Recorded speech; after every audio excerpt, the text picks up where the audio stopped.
성경 말씀 보시겠습니다. 성경 말씀은 구약 성경 사사기 2장 3절 말씀 한 절만 보겠습니다. 2장 3절 말씀. 그러므로 내가 또 말하기를 내가 그들을 너희 앞에서 쫓아내지 아니하리니 그들이 너희 옆구리 가시가 될 것이며 그들의 신들이 너희에게 올무가 되리라 하였노라. 아멘. 본문의 배경이 되는 사사기의 전체적인 내용을 한번 우리가 먼저 살펴본다면, 사사기는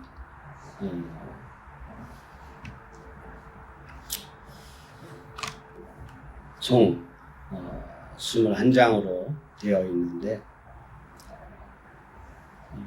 사사 초기에 정복사, 다시 말해서 여호수아가 이제 죽고 난 이후에 이스라엘 백성들이 가나안 땅에 들어가서 정복 전쟁을 하는 그런 과정을 끝나고 이제 사사들이 다스리던 그러한 시대가 되어서 이제 사사의 등장 배경이 이 사사기 2장에 나오는데, 하나님을 알지 못하는, 여호와를 알지 못하는 이 세대를 통해서 하나님을 떠나고 또 타락하니까 하나님께서 그들에게 징계를 내리시고, 그 징계로 인해서 이스라엘 백성들이 고통 가운데 부르짖고, 그래서 하나님께서 이 사사들을 보내셔서 이스라엘 백성들을 구원하는 그러한 임무를 준 사사들의 등장 배경이 나옵니다. 이 사사들의 활약이 3장 7절부터 16장까지 나옵니다. 그래서 이스라엘 이 사사기에 12명의 사사가 등장을 합니다. 운니엘, 에훗, 삼갈, 드보라, 기드온, 돌라, 야일, 입다, 입산, 엘론, 암논, 삼손. 여기서 몇 사람들은 우리가 많이 들었던 사람들입니다. 기드온, 또 드보라, 그리고 삼손. 이런 사사들은 우리가 많이 알고 있습니다. 그리고 마지막 17장부터 21장까지는 사사 시대에 여러 가지 부패한 그런 상황들을 이렇게 어떤 이야기 형식으로 짤막하게 상황 설명을 하고 있습니다. 아까도 말했던 것처럼 이스라엘 백성들이 공동으로 출전해서 가나안 땅을 이렇게 정복을 합니다. 그래서 영토를 분할하고, 이 영토를 분할해서 각 지파가 이제 자기에게 맡겨진 그러한 땅에서 정복 전쟁을 하는데, 결론적으로 보면 그들이 광야에서 정말 하나님 앞에 영적으로 훈련받았던 이 신세대들이 그 신앙에 그것을 이어받지 못하고 결국에는 세상과 타협하고 그 가나안 족속들과 타협하고, 하나님께서 그들을 남겨두지 말고 다 정복하라 그랬어요. 그런데 이쯤 하면 됐지, 그만하면 됐지, 우리에게도 좀 휴식이 필요하고, 또 그들의 또 안타까운 모습들도 긍휼히 여기고, 그러다 보니까 그들을 남겨두게 되는 것입니다. 그래서 하나님이 아까 읽었던 사사기 2장 3절 말씀대로 너희가 쫓아내지 아니한 그들이 너희의 옆구리에 가시가 될 것이다. 옆구리에 가시가 될 것이다. 그래서 하나님은 이 남겨진 가나안 족속들, 또 이 모압 족속, 암몬 족속, 이 미디안 족속, 이런 족속들을 통해서 이스라엘 백성들을 괴롭히는 것입니다. 그들을 괴롭히며 그들이 정말로 자기들 마음대로, 자기들 편한 대로 이렇게 신앙생활을 하다 보니까 하나님이 제일 싫어하시는 것이 우상을 만드는 것이고, 또 세상을 향하는, 하나님보다 더 사랑하는 것을 하는 일들을 하나님은 참 싫어하시지 않습니까? 사사기 17장 6절 보면 그때에 이스라엘에 왕이 없었으므로 사람마다 자기 소견에 오른 대로 행하였더라, 이렇게 말합니다. 자기 옳은 대로 행했다. 하나님은 분명히 그 가나안 7족속을 다 전멸하라 그랬습니다. 그런데 왕이 없으므로 자기들 마음대로, 자기들 좋은 소견대로 행했다는 것입니다. 하나님의 말씀을 끝까지 지키지 않았다는 것입니다. 하나님의 말씀을 지키지 않았다는 것은 하나님을 인정하지 않았다는 것입니다. 하나님을 나의 구주로 인정하지 아니했다는 것입니다.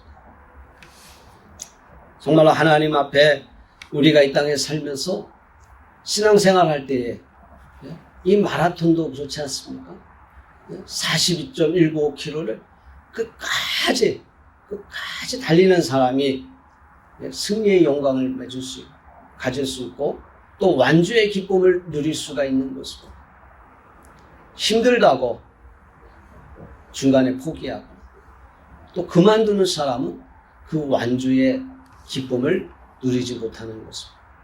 우리의 신앙생활 마지막까지 난 이만하면 됐어, 내 신앙생활은 이만하면 됐어 하고 끝내는 그때에 우리는 하나님보다 더 사랑하는 세상을 더 사랑하게 되는 그런 일들을 하게 되는 것입니다. 하나님께서는 이스라엘 백성들에게 가나안 족속을 완전히 물리치라 그랬습니다. 완전히 정복하라 그랬습니다. 그런데 그 미정복한 가나안 족속, 모압 족속, 암몬 족속, 블레셋 족속, 이 족속들이 이스라엘 백성의 가시가 됐어요. 그들이 와서 이스라엘 백성들을 괴롭히고, 그들이 와서 이스라엘 백성들을 압제하고 압박하고 억누르고 온갖 횡포를 저지르고, 그래서 고통 가운데 살아가게 되게 만들었던 것입니다. 이 사사기에는 정말로 이 17장부터 사사 초기에 부패상이 이렇게 나오는데, 이 부패상들을 통해서 오늘날 우리가 하나님께서 우리에게 주시는 교훈이 무엇인가 한번 또 몇 가지 생각해 본다면, 17장에 보면 이 미가라고 하는 사람이 어머니의 돈, 은 100을 훔쳐가지고 있다가 어머니가 그것을 막 찾는 거예요. 그러니까 다시 어머니에게 그것을 갖다 줍니다. 그러니까 그 어머니가 그 모습을 기특하게 생각했는지 거기서 은 200을 갖다가 이 지금으로 말하자면 대장간에 줘서 에봇과 드라빔이라고 하는 것을 만들게 됩니다. 에봇은 뭡니까? 제사장들이 제사를 드릴 때 옷에 걸치는 흉패를 말합니다. 그것을 만들어서 자기 아들이 제사장이 되기를 바라는 것입니다. 그때에 이 유다의 한 레위 소년이 그 집을 찾아옵니다. 그래서 그 미가가 그에게 제안을 하는 것입니다. 너 우리 가정을 위해서, 우리 집을 위해서 제사장이 되라. 제사장이 되라. 이 레위 소년은 뭐 당장 먹을 것이 궁했기 때문에 그 제안을 받아들이는 것이. 그리고 그 미가의 집에 제사장이 되어서 그 미가의 집을 위해서 축복을 하고 그 미가의 집에 개인 제사장이 되는 것이. 우리는 이것을 통해서 정말로 오직 하나님만을 위해서 있어야 될 이러한 제사장이라는 직분이 사유화되고 한 가정에 소속이 되어서 어찌 하나님의 말씀을 제대로 전할 수 있겠습니까? 내 것처럼 나를 위해서만. 우리는 하나님을 위해서 경배하고 하나님 앞에 예배를 드리고 하나님 앞에 제사를 드려야 되는데 이 사람이 누구를 위해서 제사를 드리는 것입니까? 이 미가의 가정을 위해서만 제사를 드리는 거 아닙니까? 미가에게 하나님의 교훈의 말씀, 저주의 말씀을 할 수 있겠습니까? 오직 잘 됩니다. 축복합니다. 축복받으세요. 좋은 이야기들만 하게 됩니다. 하나님의 말씀은 이 여호수아를 통해서 가나안 땅에 너희가 들어가면 어떻게 하라겠습니까? 그리심산과 에발산에 올라가서 하나님의 축복과 하나님의 저주의 말씀을 외치라 그랬던 것이에요. 그래서 하나님의 말씀에 순종하면 하나님의 축복을 받을 것이다. 그럼 하나님의 말씀을 어기고 하나님의 말씀을 지키지 아니하면 저주를 받을 것이라고 하는 징계의 메시지를 같이 전해야 하는데 개인 제사장이 되다 보니까 그 집을 위해서 먹고 살기 위해서 그 집을 위해서 하나님의 말씀을 축복을 전하는 그러한 것은 하나님이 원하지 않는다는 것입니다. 종교적인 의식은 있지만 그러나 그 집에 그 개인 제사장을 통해서 하나님의 통치가 나타나지 않는다는 것입니다. 오직 우리는 하나님만을 섬기고 하나님 앞에 모든 것을 우리 자신 스스로가 거기서 하나님 말씀에 좋은 말씀이든지 나쁜 말씀이든지 내게 하시는 말씀이라면 순종할 수 있어야 하는데 내게 좋은 말씀만 하고 좋지 않은 말씀하면 거부하는, 오늘날도 하나님의 말씀에 우리가 사람을 보고, 목회자가 사람을 보고 그냥 좋은 말만 해서는 안 된다는 것입니다. 잘못했을 때는 훈계도 해야 되고 교훈도 해야 되고 책망도 해야 되고, 그래서 어찌됐든 하나님 앞에 온전한 믿음의 신앙을 가지고 성장할 수 있게끔 만들어야 한다는 것입니다. 이런 개인의 사유화가 돼서는 안 되고, 또 하나님의 말씀을 전함에 있어서 사람을 보고 그렇게 말씀을 전해서도 안 된다는 것입니다.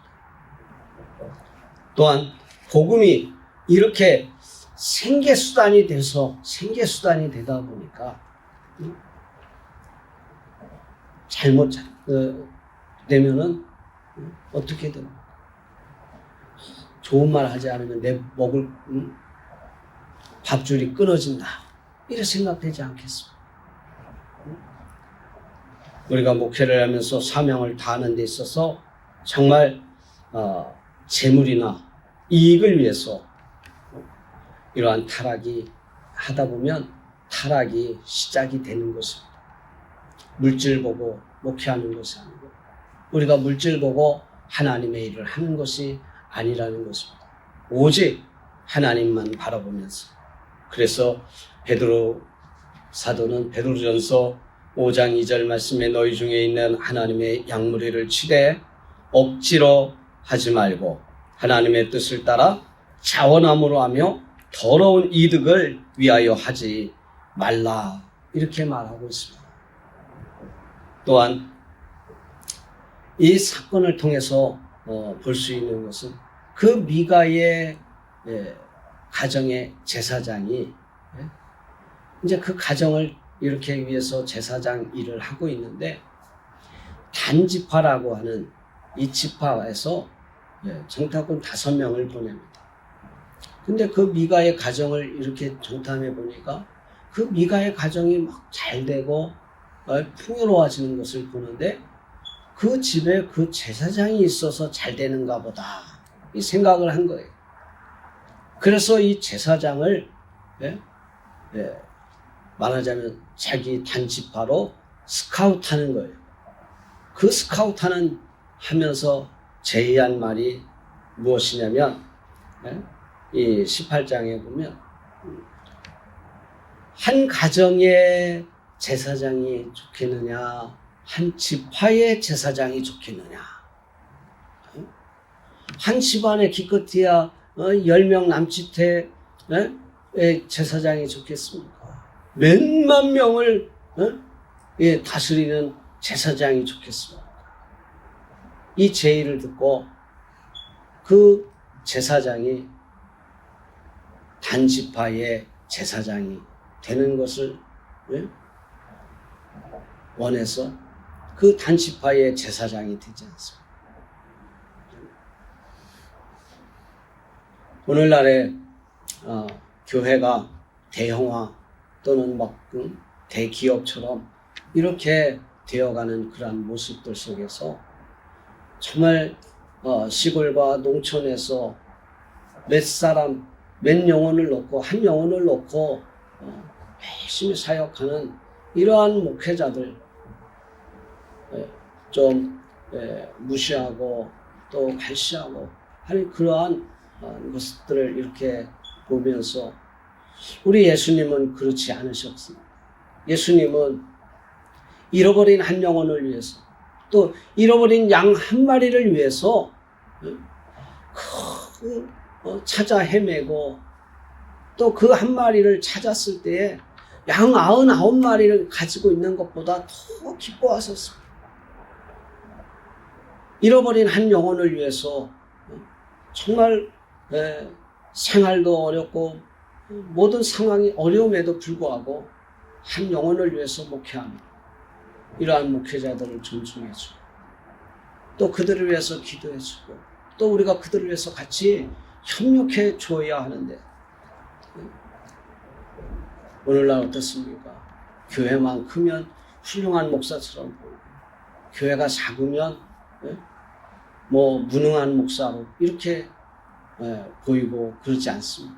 우리들 마음에 그렇게 판단되어진다면 우리는 잘못된 생각을 가지고 있는 것입니다. 하나님은 많은 것을 원하지 않습니다. 잃어버린 한 영혼을 위해서, 잃어버린 한 마리 양을 위해서 정말로 모든 것을 버릴 수 있는 그러한 사람들을 하나님은 요구하고 있습니다. 우리가 이런 제사장처럼 제의를 받을 때 내가 한 사람의 집의 제사장이 되는 것과 이스라엘의 한 지파의 제사장이 되는 것 중에서 어느 것이 낫겠느냐? 물론 몇만 명 목회하는 것이 낫느냐? 10명 목회하는 것이 낫느냐? 물을 때 나보고 어느 곳에 가서 목회를 하겠느냐라고 말할 때 물론 마음에 고민을 할 수 있겠죠. 그러나 내가 떠나면 이 영혼들은 어떻게 될 것인가? 우리가 먼저 그런 것을 생각해 보아야 한다는 것입니다. 한 영혼 한 영혼 많은 곳에만 하나님이 계신 것이 아니라 두세 사람 모인 곳에 내가 너와 함께하리라 우리 주님 말씀하지 않았습니다. 한 영혼이 있는 곳에 정말 하나님의 역사가 임하고 하나님이 그 영혼들을 버리지 않기를 원하고 계시기 때문에 우리는 정말로 모든 면에서 이것이 어떤 제사장의 문제뿐만 아니라 교회도 그렇고 또 성도들도 그런 생각들을 가지고 있으면서 하나님의 일을 감당해야 될 줄로 믿습니다.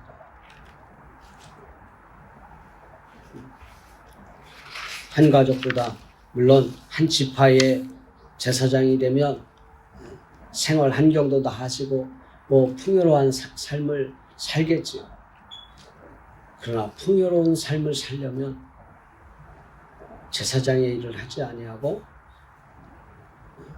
농사를 하거나 장사를 하거나 사업을 해서 풍요로운 삶을 살아야겠죠. 우리 하나님의 일은 소외되고 또 작은 것을 감당할 때 하나님 앞에 우리가 칭찬받을 줄로 믿습니다. 한국교회가 정말로 이런 건전한 교회상을 가지고 하나님의 나라를 확장해 나가는 그런 교회들이 되어야 될 줄로 믿습니다. 마지막으로 이 사사기에 제일 중요한 것은 12명의 사사들의 이야기입니다. 3장 7절부터 16장까지 12명의 사사들이 등장해서 그들이 나라를 다스리고 그들이 이 모압과 암몬과 또 가나안과 또 블레셋 족속들을 물리칩니다. 하나님이 그들에게 은혜를 주어서 이 사사들 중에서 가장 많은 은혜를 받고 성령의 능력을 가지고 사사를 감당했던 사사는 바로 삼손이라고 우리가 알 수 있습니다. 이 삼손은 굉장히 힘이 셌다고 알고 있습니다. 나귀톡뼈로 1000명을 죽였다 그랬습니다. 여우 300마리를 잡아가지고 꼬리를 묶어서 꼬리에 불을 붙여가지고 그 블레셋 사람들의 밭을 다 태워버릴 정도로 엄청난 일을 하는 그러한 힘의 은사를 받았던 하나님의 능력을 받았습니다. 그런데 그가 하나님을 위해서 그러한 것을 사용해야 하는데 무엇을 위해서? 자기를 위해서, 자기 욕망을 위해서 들릴라라고 하는 이 여인에게 빠져가지고 자기 힘의 원천을 결국에는 블레셋 사람들한테 알려주고 정말 블레셋 사람들에게 아주 비참한 꼴을 당하지 않습니까? 두 눈이 뽑혀서 소가 끌던 멍에를 끌고 돌기만 하는 그런 아주 짐승 같은 삶을 살게 되는 것입니다. 삼손은 비참하고 이러한 초라한 모습을 가지게 된 것은 하나님이 우리에게 주신 것을 우리가 바로 사용해야 된다는 것입니다. 누구를 위해서? 하나님을 위해서. 하나님은 오늘날도 우리에게 뭐 5달란트, 2달란트, 1달란트 각자 달란트를 맡겼어요. 또 재물도 맡겼어요. 나에게 재능이라고 하는 여러 가지를 주셨어요. 또 성령의 여러 가지 9가지 은사들을 다 다양하게 주셨습니다. 그것을 무엇을 위해서? 하나님의 영광을 위해서 사용하라고. 그런데 우리 삼손은 그러지 못했던 것입니다. 결론적으로 말하면 정말로 사사시대가 하나님을 정말 왕으로 섬기지 아니하고 하나님을 무시하는 그러한 일들을 행함으로 말미암아 그들이 어려움을 겪게 되고 고난을 겪게 되었던 것은 오늘날도 마찬가지라고 생각합니다. 정말 하나님을 믿는다 하면서도 하나님을 따른다 하면서도 교회의 교인이라 하면서도 우리의 정말 교인다운 성도다운 맛을 내지 못하는 것. 그렇다면 우리도 역시 이스라엘 백성들처럼 똑같은 삶을 살아가는 것이 아닌가 생각합니다. 고린도전서 10장 31절에 먹든지 마시든지 무엇을 하든지 하나님의 영광을 위해서 하라 그랬습니다. 우리는 우리 속에 항상 함께 계시는 이 성령의 능력을 통해서 정말 하나님 앞에 영광을 돌리는 그런 삶을 살아갈 때 하나님이 우리를 부르신 목적이 있고 우리에게 사명을 주신 그 목적이 있습니다. 그것을 잘 감당할 때 하나님 앞에 착하고 충성된 종아 칭찬받는 하나님의 백성들이 될 것입니다. 우리 모두가 그런 삶을 사는 저와 여러분 되시기를 주의 이름으로 축원합니다.